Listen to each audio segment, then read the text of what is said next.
you have a lot of choices in life. I'd rather have a number of whatevers than a lot of what if. What if I had taken that risk?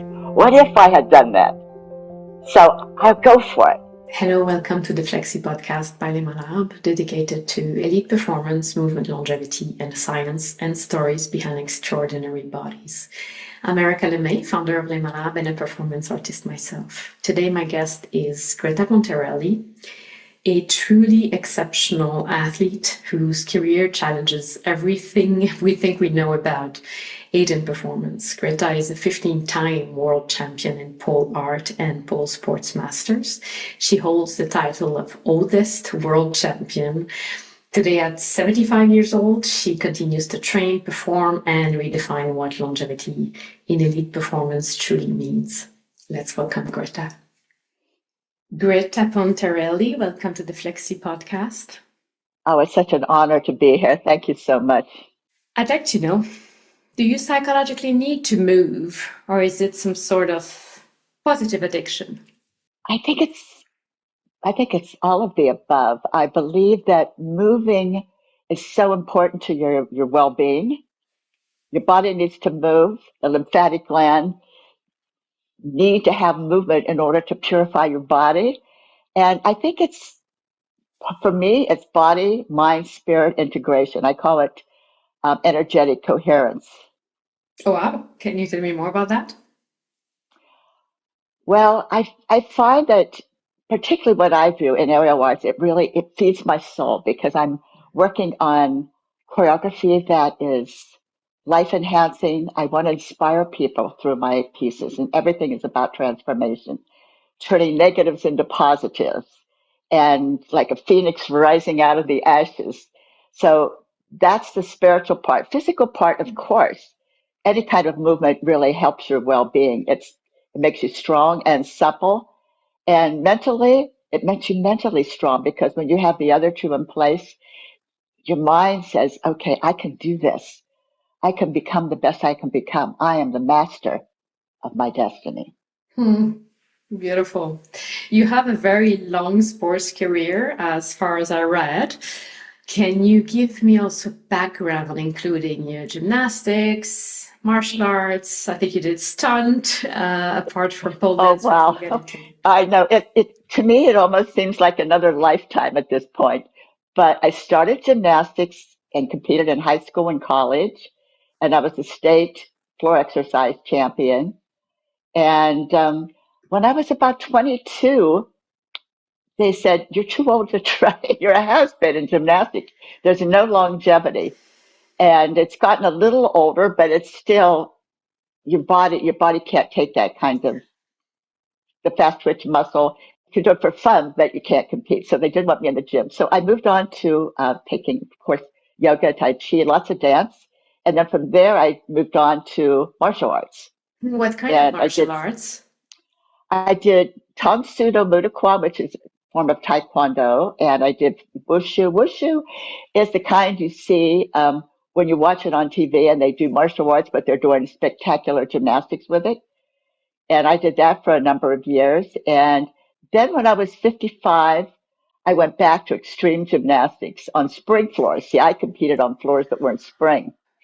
And yes, so I did extreme gymnastics for a while, and my hips started to go because of all the abuse competing on basketball courts. And I started losing flexibility in my legs, and it was challenging for me to do gymnastics or even dance. And then I looked and I said, what can I do? I can't tumble, but I can fly. And Wow. so that is when I got back into it. Plus the fact both of my sisters came down with the beginnings of osteopenia, which is the beginning of osteoporosis. And they are younger than I am. And so they said, you should get tested. And I said, I'm not getting tested. Assume I have it because I'm not taking drugs. And I'm going to find a way to load my bones more. I have to load them so they mineralize. It made a huge difference in me. So I could fly. In fact, um, my my hips basically went, and I had to have both of them replaced. It's been about almost 6 years now, but and it made a huge difference. I had to do it at that time because my cartilage was completely gone. I mean, there was the head of my the head of my femur. You couldn't even see it, and I was still competing, and I was still winning world championships because the only time I really felt that it challenged me is moving from pole to pole.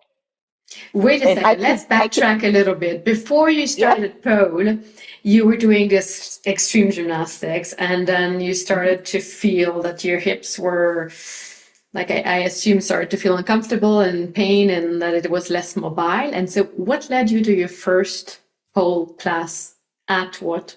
How old were you? Um, I was 59. Okay. Do you remember that day? How did that happen? How do you Oh my start God. that? I think it was not easy for me the first day. Also, I was very conservative. I wore capris, and if you know anything about pole, capris go below your knee, and you cannot climb with with with shorts that are that long on unless you are an experienced athlete. Like the experienced people can do it because they find other ways of gripping. So I kept sliding down the pole and I kept pulling them up and then slide back down. I thought, I thought this is fun, but it is really hard. And I think the teacher thought she will never be back. But what happened is I felt when I left, I felt so good. I felt that endorphin high you get when you work out and you do something that you love. And I felt a sense of well-being. And I thought, well, I'll do this a few times a week. It'll be fun. And eventually I learned to climb. Eventually I started learning some really basic tricks and I got addicted. And so I thought, not only does this making me feel better, I started noticing a difference in my body. I was always the same weight, but I didn't have the same kind of refinement in my body. I started seeing that my muscles became tighter, my body became tighter. I became more mobile. I started feeling more fit. I had more energy. So it enhanced my well-being on so many levels. And because you're And so competitive and you're so driven, how many classes did you do when you decided you wanted to become competitive and you wanted to become a world well, champion? when I started, they had classes every day. So I went every day. Oh, I think they wow. didn't have them on Sunday. But I have to say, my competition really, Erica, is in the mirror. Hmm. So I was challenging myself to get moves that were difficult for me. I was challenging myself. So that's what that's what made me want to go so much is I wanted to make progress and I celebrated every little victory, even if it was something really small that I got, or if I was one step closer. I didn't beat myself up for not mastering it at that time. I thought, okay, I'm doing a little better than I did yesterday. And that kept me going. But you talked about competition. I never thought I'd compete because I competed in gymnastics and in martial arts. And I thought, okay, I'm done. I don't ever want to compete. It's about doing something you love. But what happened is I got invited. I got a phone call by the people that put on American Ninja Warrior. And they contacted me and said, would you like to compete? Would you like to compete at Venice Beach? They needed more women back then. Now they have a lot more women because of CrossFit. But at that time, they didn't have enough women, and I had never seen it on TV. But I went, and I got partway through the course, and I thought it inspired me to see all these people. It was amazing how the inspiration and the empowerment I got from being there. But it wasn't until it hit TV and it said, this is the oldest person to ever attempt the course. And it was me. And I thought, Of where is course. everybody else? Where's Yeah, everybody else? well.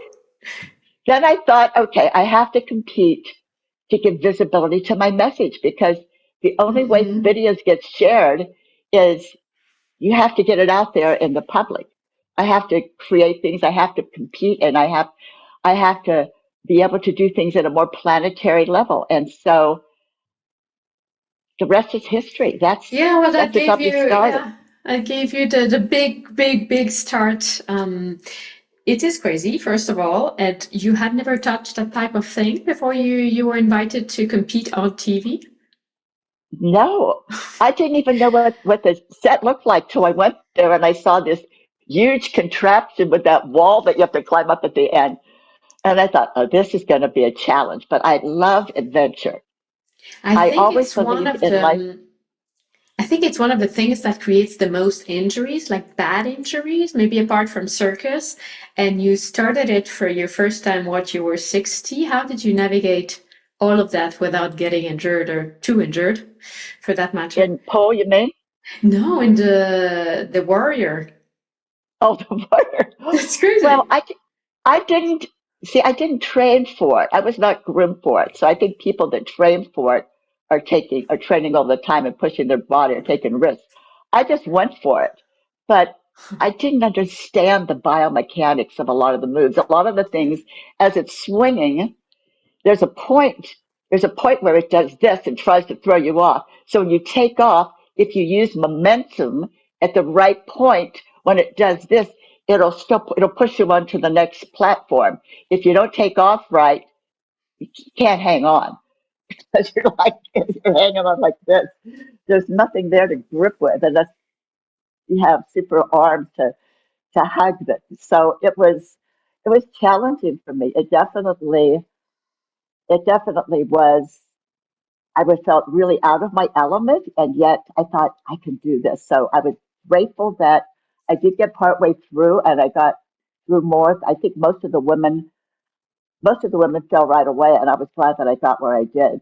Although there were a couple that were really pretty exceptional and almost made it, but those were the years when no woman had ever completed the course, That is completely and crazy. it's changed since then because they have they have places where they can go and train and they're trained on the biomechanics of things and they've and a lot of these gymnasts that are just off the gymnastic circuit, they're in fantastic shape and flexibility, and those are the ones that are making it through these Well, days. obviously, to be able to do that, to even start to do that, and on TV, let alone you've remained in top shape your entire life. I think that one of your tools, non-secret tools, is consistency. I've heard you saying that over and over again. But what do you tell yourself on days you'd rather not train, for example?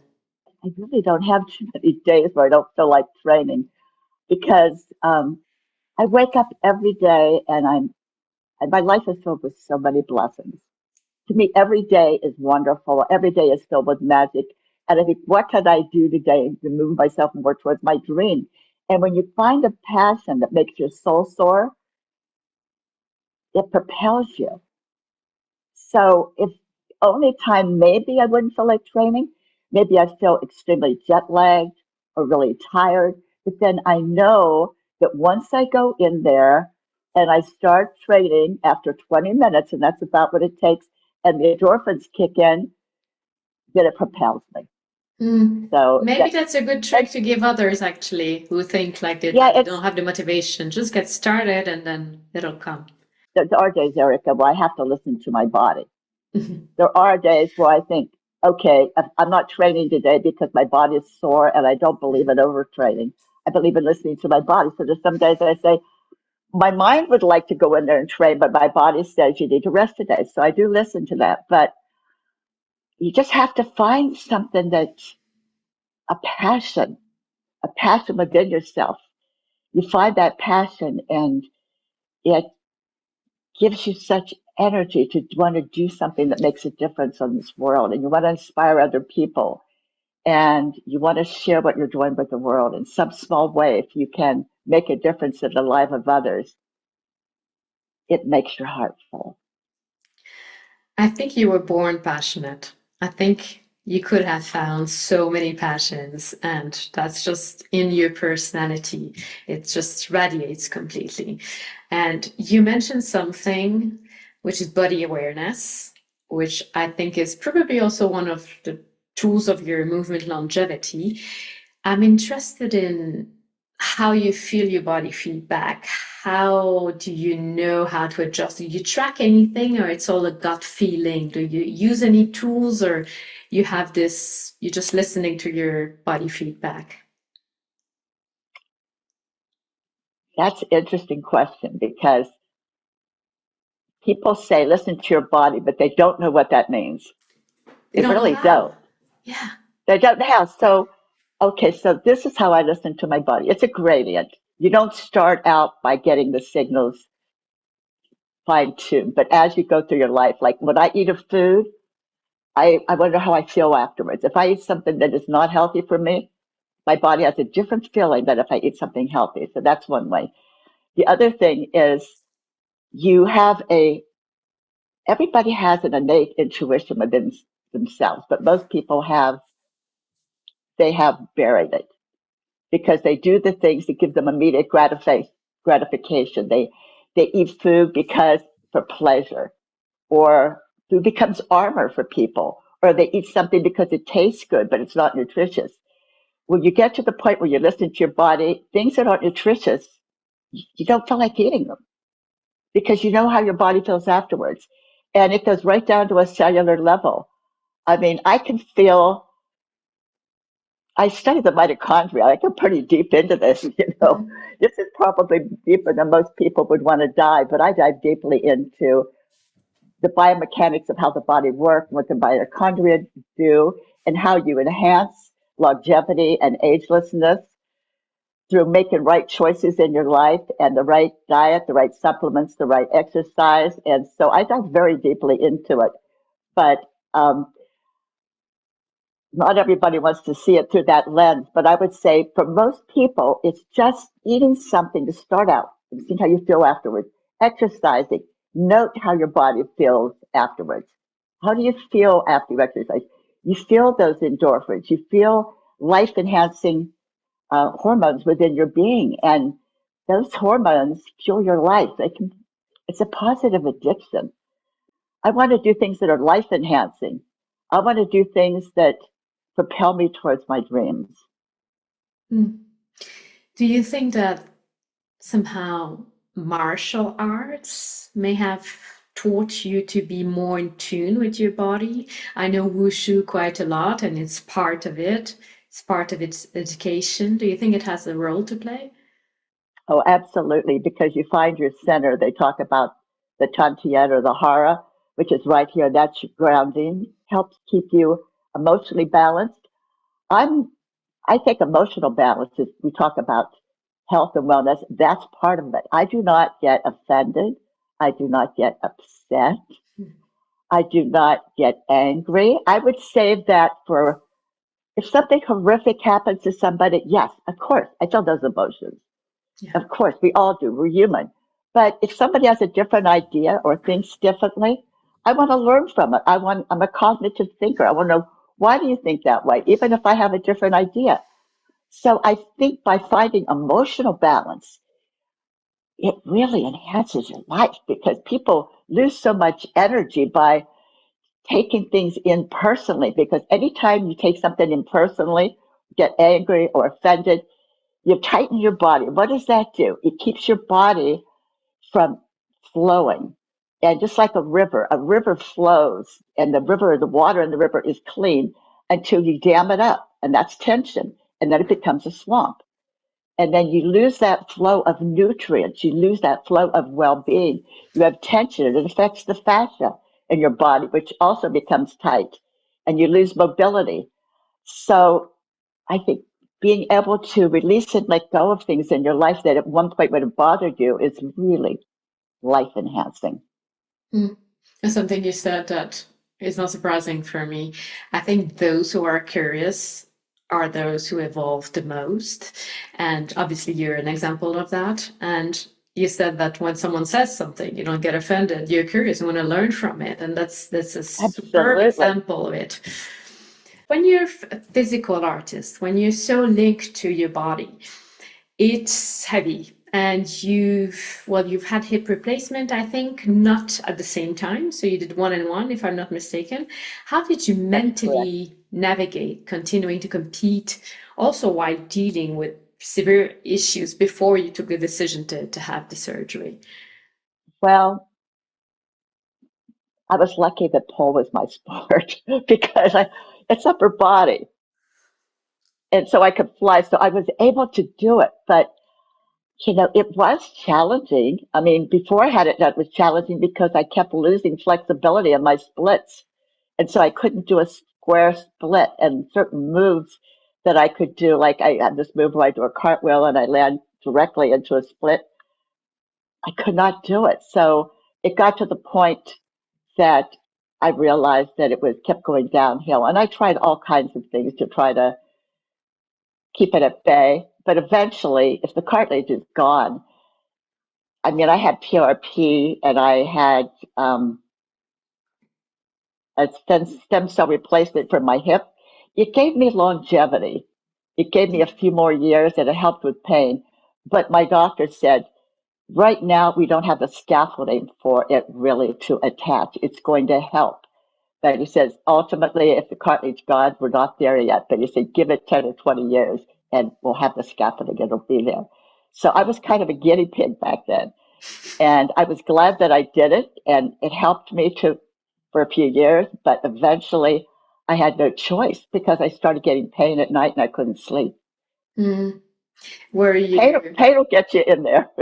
Yeah, exactly. I was about to ask you, like, when is the moment that you decided you had to make that decision and go ahead, and that's probably pain.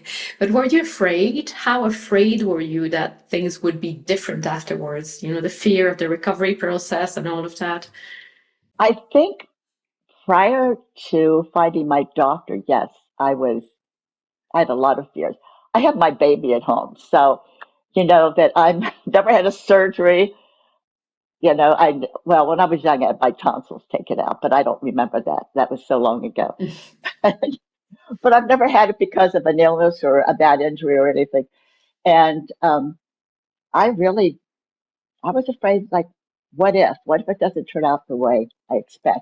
But once I found my doctor, not only was he astute in what he did, world renowned, I said to him, okay, who is your mentor? And he said, Michelangelo. He said, and I go once a year to where Michelangelo created a lot of his works in Italy, and I create something. I'm a sculptor, and I bring it back to the hospital and share it. And Michelangelo taught me that you only take what you need to take away, and the angel appears. He says, that's how I think. Everything is as invasive as we can invasive as we can possibly be. He says, I take as little as I can. I'm very careful about everything I do to find wholeness and healing. And when I heard that, then I started feeling, okay, this is the person. I'm totally confident with him. Hmm. And I hear so many physical artists who have to start thinking about that, especially like in their 30s and their 40s, and they're afraid of the recovery process. I'd like them to be reassured with your experience, because obviously if I see you today on the pole, you don't look like you're diminished at all. It's the other way around. How does it feel now? I only have one limitation myself, and I had it before, but it got a little worse. When I sit down on the floor, like right now, if I put my legs out, I cannot lift my leg off the floor, my left leg. Mhm. Sometimes things don't fire. I got all kinds of physical therapy, and they said probably just something is not firing.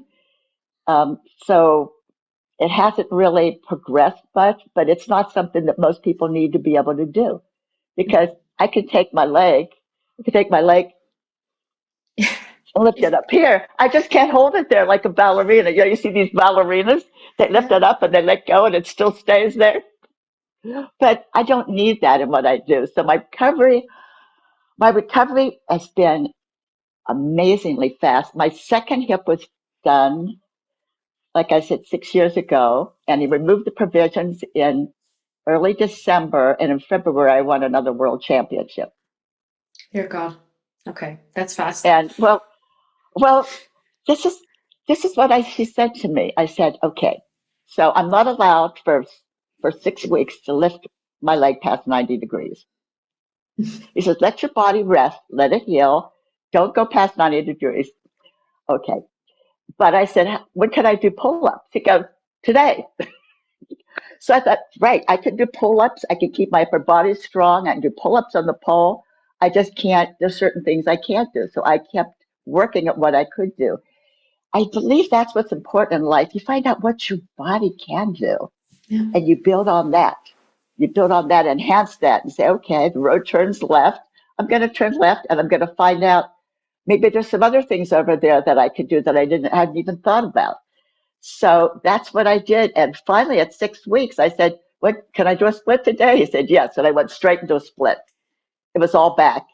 Oh, how did it feel with a different piece in your body?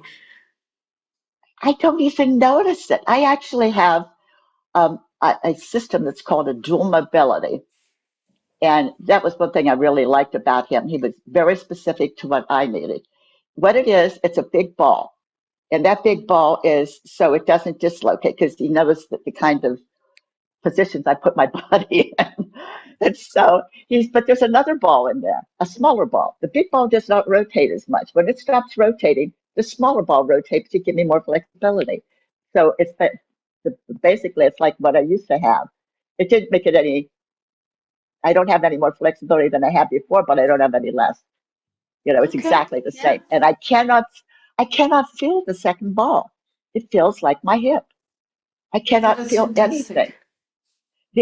Okay, there is one other thing. I feel like because I don't have the cartilage, I Mhm. don't have the rebound. Like if you said to me to tumble, when I do a round off to do a back chop, that round off, unless I'm on a spring floor, doesn't have the same bounce as somebody like Simone Biles who goes into outer space, the gymnast. I Absolutely. don't have that.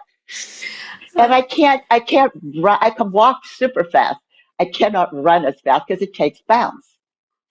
But mm, it's okay. It's yeah. okay. I don't have pain. I don't have pain. I'm just so blessed for what I can do. Oh, that's fantastic to hear, really. And obviously, you're treating yourself marvelously since probably always. You listen to your body, you eat very healthy, you take the right supplementation.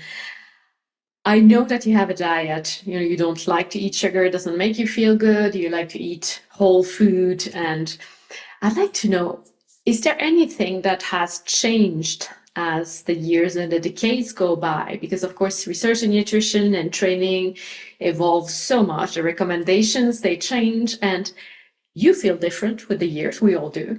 Is there anything that you shifted in your diet with the decades or the years?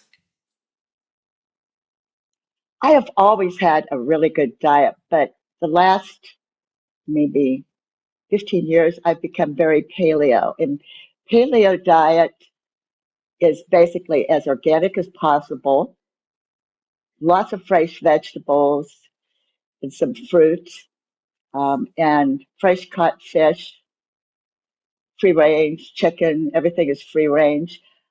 I tried when I was much younger a vegetarian diet. For me, I couldn't get enough strength.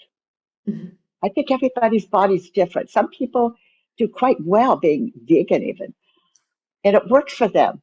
I think you have to listen and find out what works for you. I understand why they do it ethically, and I would agree with that. If I had to go kill a chicken, I wouldn't be eating chicken, because I couldn't do it. But I have to say that I have no desire to eat white flour when I go out to eat, when I travel a lot. I never eat the bread.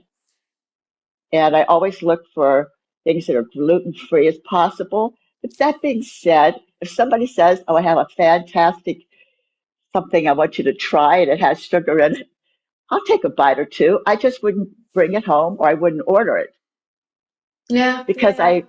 I don't want to bring a cake into my house and then eat it. Yeah, I But I feel the don't mind same. sampling it now and then. Yeah. Do you think that or did you feel the need with the years, especially like as a woman in the second part of her life, postmenopausal, did you feel you needed more proteins and maybe that's why you feel more comfortable with paleo diet now? Yeah, maybe that is it because your body does change. Your body changes. And I found out that I was not getting enough protein, so I do have to supplement in protein. I am told by very respected trainers that at my level of training, I should have 1 gram of protein for every pound of body weight. So Makes I'm sense. 115 pounds. So I don't need 115 grams of protein a day because I don't eat that much. That's a lot of protein. It would be rare for me to get that from a diet. So I started supplementing with protein, and I find that when I take protein after I work out, I take it about 30 minutes after I work out because that is the optimal time. I find out I'm not as sore when I wake up in the morning. Sometimes I would feel I was sore because your body needs that for recovery. It needs that because when you train, you have these little tiny microscopic tears because the muscle's building and growing. And that's the glue that puts them back together. And if you don't have that, you've compromised the healing process. You said it better than I could have. You're very well informed. Greta, you're 75 and still Yes. thriving as an elite athlete. I hear a lot of fear messages these days about menopause and perimenopause. That's kind of the it term now. And they want to sell us something all the time. So they try to make us fearful. And that as that age, it all goes downhill from there. From your own journey, what changes did you have to navigate during that period of your life in training, eating, or do you have any advice for women facing those kinds of limiting beliefs that this is coming? I guess I was very lucky. I never had a hot flash. I never had a lot of the symptoms some people have, but I had a very good nurse practitioner who I worked with who gave me hormone replacement therapy, a cream of estradiol that I put in my skin. And at first I was afraid because there were so many things about taking estrogen. And she says, that's all changed. She says, the kind you put on your skin and taking a pill of progesterone at night is the perfect balance for you. And it does not give you a predisposition for cancer like some people thought. Yeah, these She told me all the researches case studies. they have been unvalidated, like they've been It's proven all, wrong. yeah, it's the way that it's done. She says you don't take estrogen in a pill. That she says that was the problem because but on your skin your body absorbs it. She said it'll help with your skin and the taking progesterone before I go to bed helps with sleep. She says your body needs that. Your body needs to replace that. So I think that probably really helped me. So But I before think for you me, had bad effects, you took the replacement therapy or hormone replacement therapy, and then you did not have any downfall. yeah, I didn't have a big issue with it. But I think part of it too is um, I think there's a lot of mental issues that people go through Hmm. because it's like I can no longer procreate or something. I'm less of a woman. Some people feel that. I think if you find a passion that fills that void, I think if you find something that gives back to yourself and to other people in some way, I think that makes a huge difference because a lot of what we go through in life starts right here. It starts with the mind and the way we think. Because I truly believe that your thoughts become things. And so if you start finding something that is fulfilling to you, it's life enhancing. Yeah. Yeah, it is crazy how the mind plays games with you. And then, of course, if you hear something all the time, I have a good example for that. I know a woman who she was starting to experience some weird side effects, and then she thought it was perimenopause because she was targeted so much in social media with these things that you should do that and that and like, and she was actually pregnant. you know, it's like, yeah, in her 40s. That's funny what the mind game does. If people only knew the possibilities within them, the magnificence that is ready to unfold if they only believed in themselves. And people say to me, I always wanted to do pole, but I'm too heavy. I'm too this. I'm too that. And I say, start. It'll all fall into place. That's But the best thing about aging. The best thing about aging is becoming self-aware and becoming, allowing your old soul to flow, because life gives you so many experiences. And I find in life, every challenge I've been through has made me grow in some way. I kind of embrace the challenges because not only do they become the thrusting block for growth, but they make you unfold gifts you didn't know you had. So the more you age, the more you've gone through life experience and the more you've grown. So to me, that's the most beautiful part. It makes my life rich. I dive deeply into everything. I ask a lot of questions about everything. Even when I get into people that are very highly technical, I want to know, how do they, quantum computers, how do they get the qubits to entangle? How do they create a superposition with them? I want to know all these details, because to me life is fascinating. And I think when I was younger, I didn't dive as deeply into things, but as I get older, I want to experience life to its fullest. It's so in line with, to me, the way I see you as a very curious person as well, and someone who always Oh, wants to improve and learn, and you're very ambitious as well. I think that the word ambition has a bad reputation for an odd reason. It's something positive. I see it in a positive way. I see ambition as positive too, because people have intentions. We talk a lot about having intention, but intention is not enough, because I might say, oh, I intended to do that, which means I wanted to do it, but it didn't happen. There's something called agency. Agency is what puts it in motion. I intended to do it, but it's not going to happen if I don't take those steps to get there. And I think that's part of ambition that you said. You have to create that agency to make it happen. Say, okay, every day I'm going to do something to move me towards my dreams or my goal. And they And say it takes 20 days to make a habit. yeah, well, I'd love to believe that. I think it's very fast for me. Sometimes it takes me one day, sometimes it takes me 3 years. Why do you think why do you think so many people struggle to commit long term to a physical practice or regular workout or anything that would make you improve in something you really want? I think that most people stop short of the finish line because they lose the passion for it. Like, you have to make it fun. Like, I would much rather play on the pole than lift weights. But when I lift weights, I put music on that uplifts me.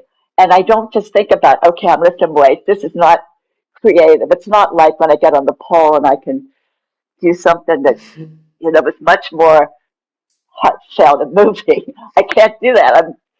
But I can still say, okay, I'm feeling my muscle grow. I'm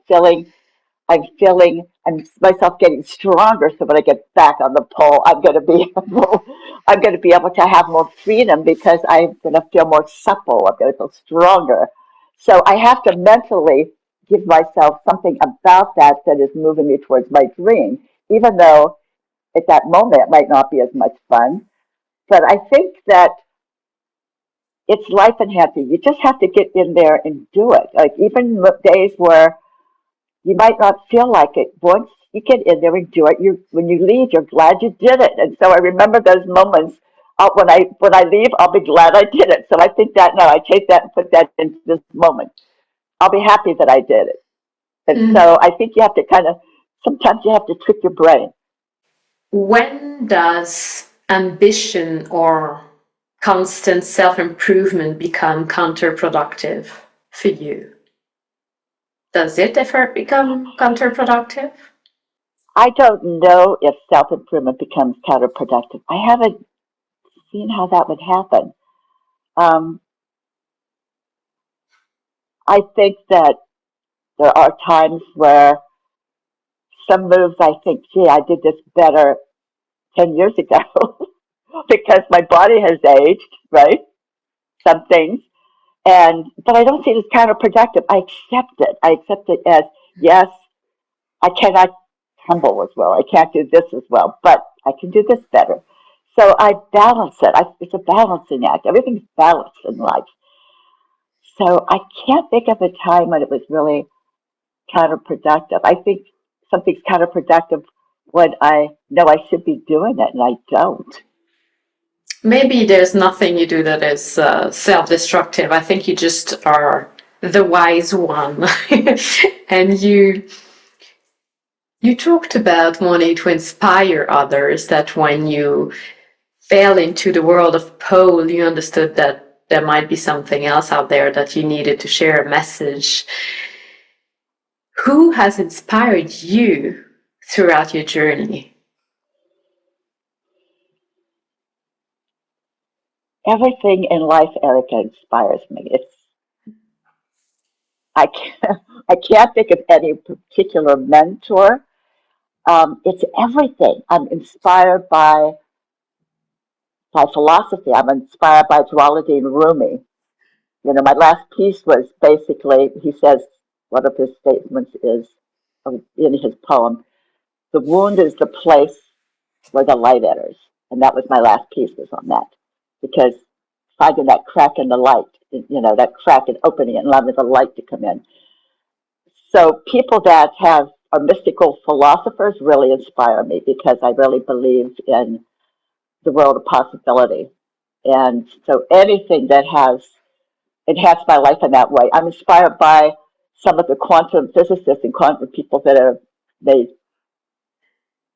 all kinds of progress in the quantum world. I just got back from CES, which is the world's biggest electronic exposition, and I was inspired by so many people there. The innovation with the brainiacs and the world of possibility there just moves my soul into what we're capable as human beings.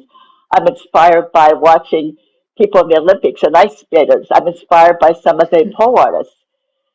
Um, Anything that feeds my soul inspires me. I'm inspired by the simplest things in life sometimes. Because to me, life is rich with possibility and experience, and anything that can enhance that feeds my soul.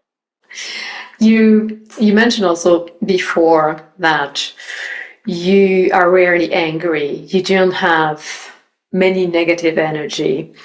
In moments of high stress, which you probably experience like everybody else, but what is your go-to technique if you can help, especially physical performers, to regain their calm or their clarity in these moments? Do you have any tricks for them? I do. I don't get nervous when I compete, but I get energy, and I find that first of all, I breathe. There's a certain kind of breath that I do before I go on stage that really, it's a circular breath. It really kind of allows everything to flow through. Then mentally, I have to work on myself. I have to think, I'm well prepared.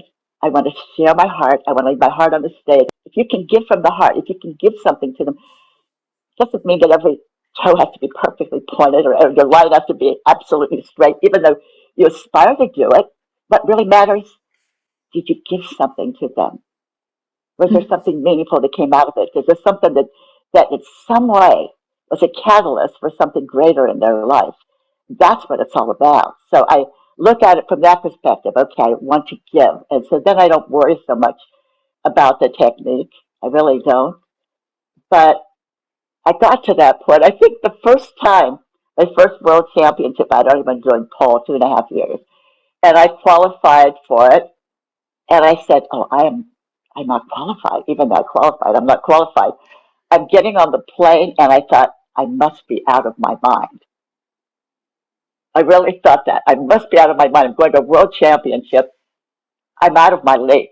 But to go there and to win and to hear the Star Spangled Banner was beyond surreal. What it showed me is in life, you have a lot of choices in life. I'd rather have a number of whatevers than a lot of what if? What if I had taken that risk? What if I had done that? So I'll go for it. So sometimes I get on the stage and I think, maybe I'm dealing with a minor injury. Maybe I'm not, I don't feel like it's not optimized, but I'm still going to take that chance to share something with somebody. I'm not going to beat myself up if it's not perfect, because it's the journey. I love the journey. It's not the end point. Performing is just a 4 minute piece one day, you know, probably twice a year, 4 minute piece. All the rest is the journey. And it's the journey that feeds my soul.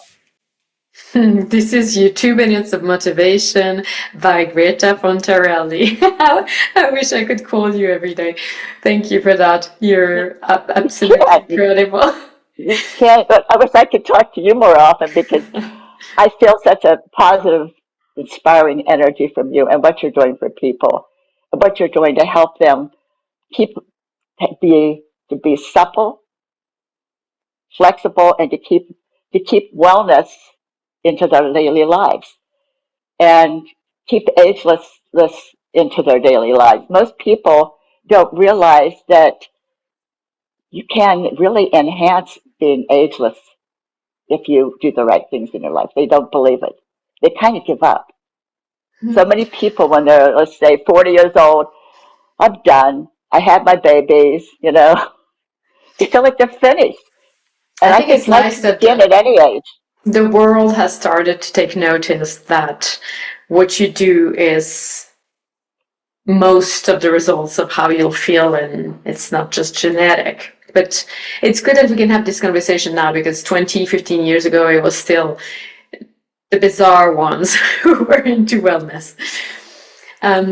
Before we finish, I'd like for you to share your wildest dream for the future. Oh my gosh. My wildest dream for the future is to keep wellness, to be in a high level of wellness mentally, spiritually, and physically.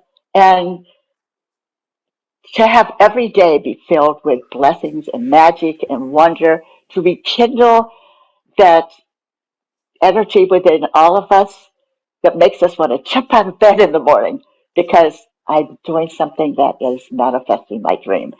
That's what it's all about. So it's not about a thing, it's about being able to continually manifest a part of my heart and to share it with the world.